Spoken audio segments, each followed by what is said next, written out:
Are earthquakes unpredictable? In the main, yes, but there are clues that the rock is under stress. Pets leaving home is one predictor, according to quake expert Berglund. They feel they must flee the area. And lately, I've gotten reports from California along the San Andreas that pets are indeed anxious and leaving home. Static on the radio is another such predictor because the rock is squeezed so that water in the rock can conduct electromagnetic screeches. Recent reports from California include this sure sign also. But it's not just California, it's the Midwest too. In November, the New Madrid area from Arkansas to Dallas began booming.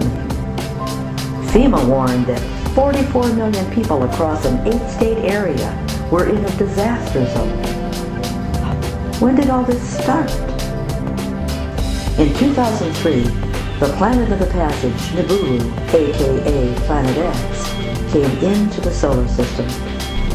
It was then that signature quakes every 12 hours began being noticed on the live seismographs, while they returned in earnest in September.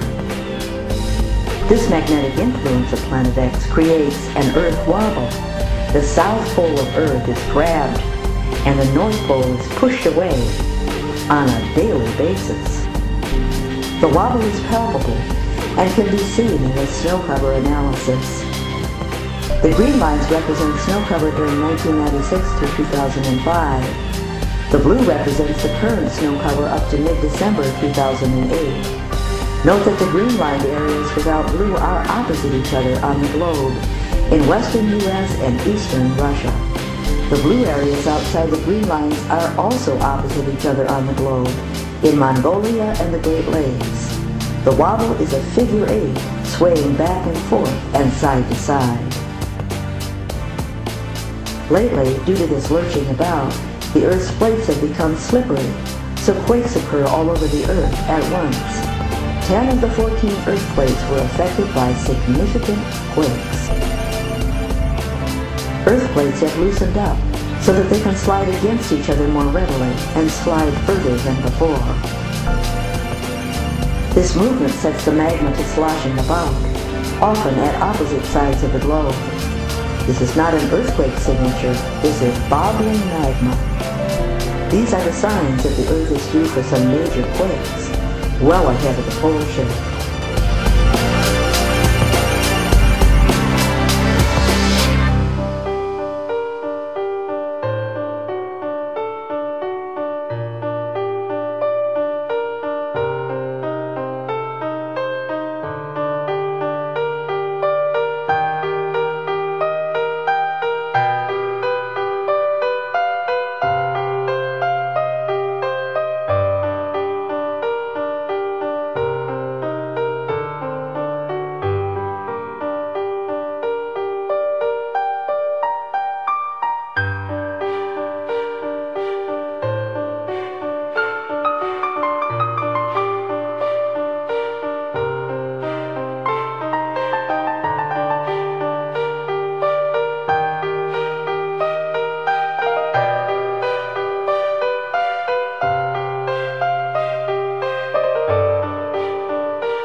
watched as he opened the sixth seal. There was a great earthquake. The sun turned black like sackcloth made of goat hair. The whole moon turned blood red, and the stars in the sky fell to earth as figs drop from a fig tree when shaken by a strong wind. The sky receded like a scroll, rolling up, and every mountain and island was removed from its place. Then the kings of the earth, the princes, the generals, the rich, the mighty, and everyone else, both slave and free, hid in caves and among the rocks of the mountains. They called to the mountains and the rocks, "Fall on us, and hide us from the face of him who sits on the throne, and from the wrath of the Lamb. For the great day of their wrath has come, and who can withstand it?"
Look at what happened to the price of rice.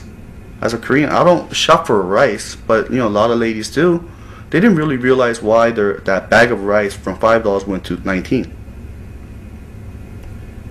Brazil said, we're not going to take no more dollars for rice. We'd rather eat it on our own because our economy is growing. And from just Brazil stopping their exports to the US, bags of rice went from $5 to $15 overnight. Already, you know, I said I was trying to buy a young coconut. They were $1.19 4 months ago. I went to buy a young coconut, it was $1.69. You know, 40–50% inflation in months. People on the ground all over America are noticing the price of bread and eggs and things going up. So there's inflation in what's important, which is food. So if that's the case, it'd be better to switch those dollars for food right now than not to do so. I mean, we're going to see, seriously, Victory Gardens popping up all over LA and Southern California. Especially Southern California, because, you know what, next year it's going to be horrible for foods. I mean, horrible in a sense that it's going to be so inflated. Because, you know, California this year, the fall harvest was wiped out. There's nothing in California. Where's the avocados? Where's the apples? Where's the pears? There's none. The inventories of agricultural products are the lowest they've been in decades. Not years, Bernie, but in decades. And we're going to have more problems. There are going to be periods when people cannot get food at any price. And this has not happened in our lifetimes. Last year, the farmers couldn't get loans for fertilizers. They had to shut down counties and counties and counties because of the water issue. There's colony collapse disorder where there's no bees in California. They've been having to import bees from Arizona, and that's not even covering even 10% of the pollination. So we're going to see a huge food shortage come next year. You're going to see hyperinflation big time. When the Lamb opened the fourth seal, I heard the voice of the fourth living creature say, "Come!" I looked, and there before me was a pale horse. Its rider was named Death, and Hades was following close behind him. They were given power over a fourth of the earth to kill by sword, famine, and plague, and by the wild beasts of the earth. When the Lamb opened the third seal, I heard the third living creature say, "Come!" I looked, and there before me was a black horse. Its rider was holding a pair of scales in his hand. Then I heard what sounded like a voice among the four living creatures saying, 2 pounds of wheat for a day's wages, and 6 pounds of barley for a day's wages.